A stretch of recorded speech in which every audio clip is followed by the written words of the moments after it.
Today, we are taking a look at the Super Console X4 Plus emulation system.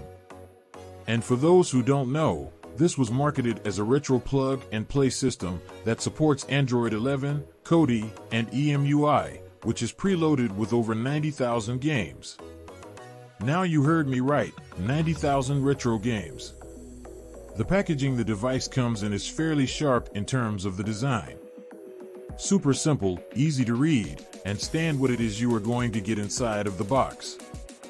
There is no model numbers or specific identifiers, so my assumption is they likely recycle the same box to ship any of their multiple different model numbers.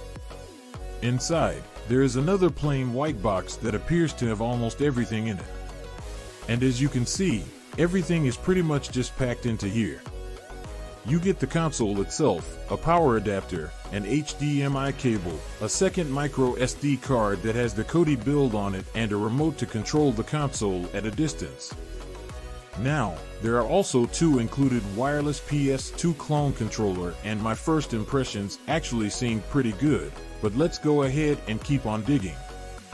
Now this console comes with the Amlogic S905X4 chip, packing a quad-core ARM Cortex-A55 CPU clocked in at 1.9 GHz.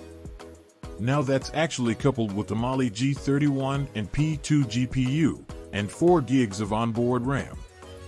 It also has 32 gigs of onboard storage, and the company even included active heat cooling to make sure that it runs at a good temperature.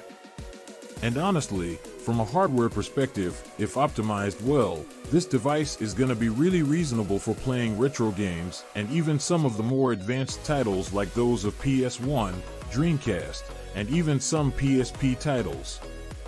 Now looking at the device itself, it is fairly compact. And although the design is a bit basic, it really doesn't look all that bad. You have an LED screen and indicator on the front of the console that displays things like the time and maybe some other settings.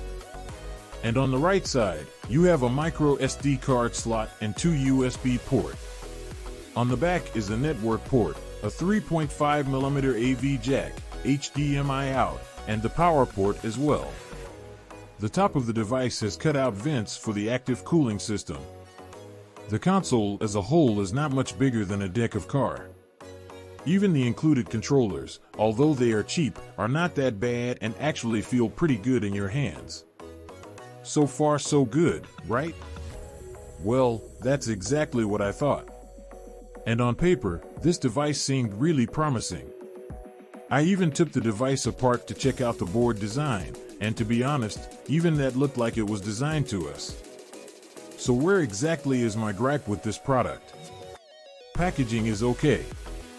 Product specs are great, form factor and design is good, and even the hardware inside appears to be well thought out. When my issues start and actually end, with the poorly optimized software and gameplay experience. Here's what I mean.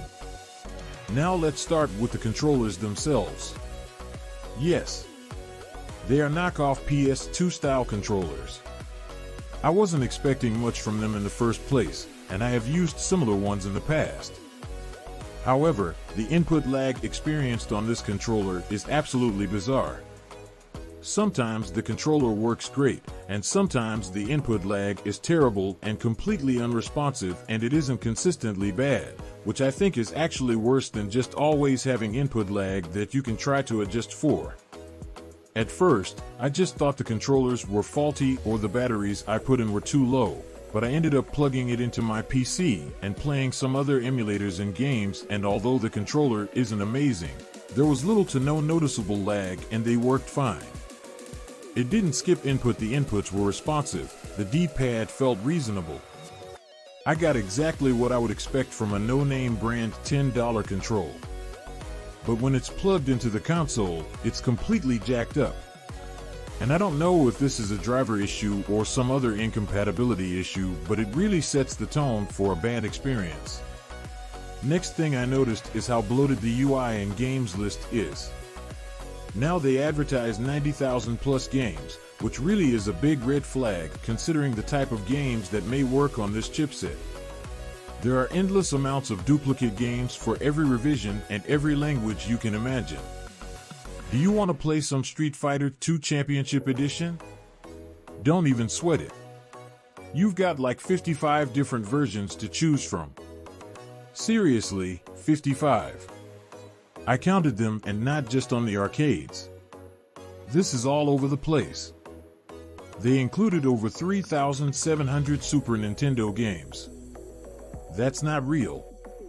And there's also 14,000 Super Famicom games. That's like 10 times more than the number of released games on both consoles combined. And no, that doesn't include ROM or fan-created games, because there's actually a whole separate section for those with 374 games included. What a complete waste of space and such stupid thing to do.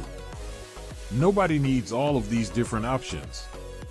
This was because there were many different versions of each game, such as the American version, the Japanese version, or the Spanish version. This does appear to be true because now there is a new listing on Amazon with only 60,000 games on it. Bloated UI aside, the next issue I encountered was the terrible performance of many of the preloaded games. A good chunk of the included Dreamcast and Nintendo 64 games are not really playable. Many PSP games will give you a terrible experience. Why are these games even on this device?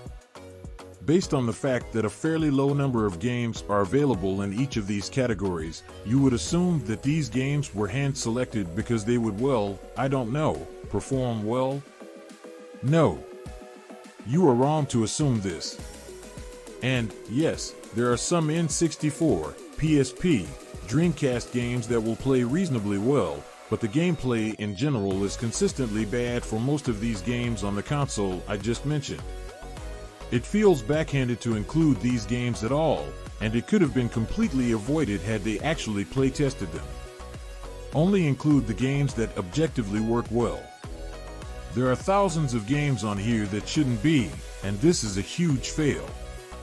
The next gut punch was the fact that a huge amount of games don't even launch.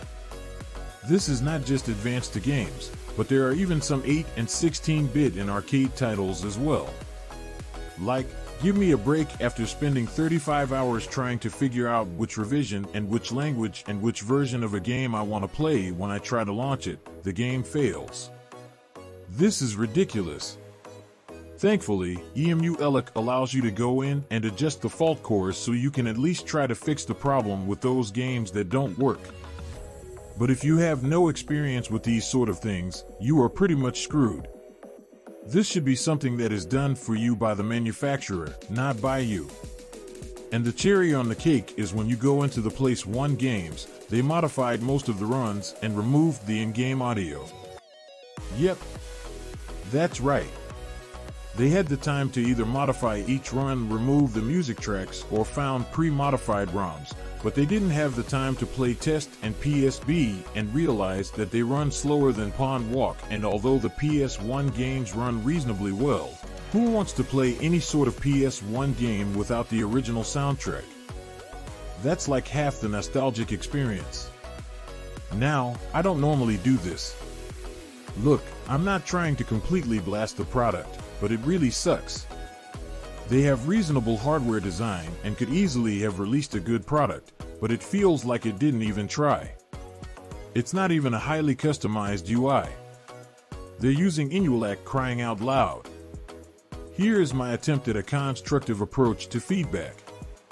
You got the hardware right, but start over on the software. If you are selling to a North American market, then only load the North American versions of the game. If you are selling to a Japanese market, load up for the most part only the Japanese versions of the games. Only add one revision of each again.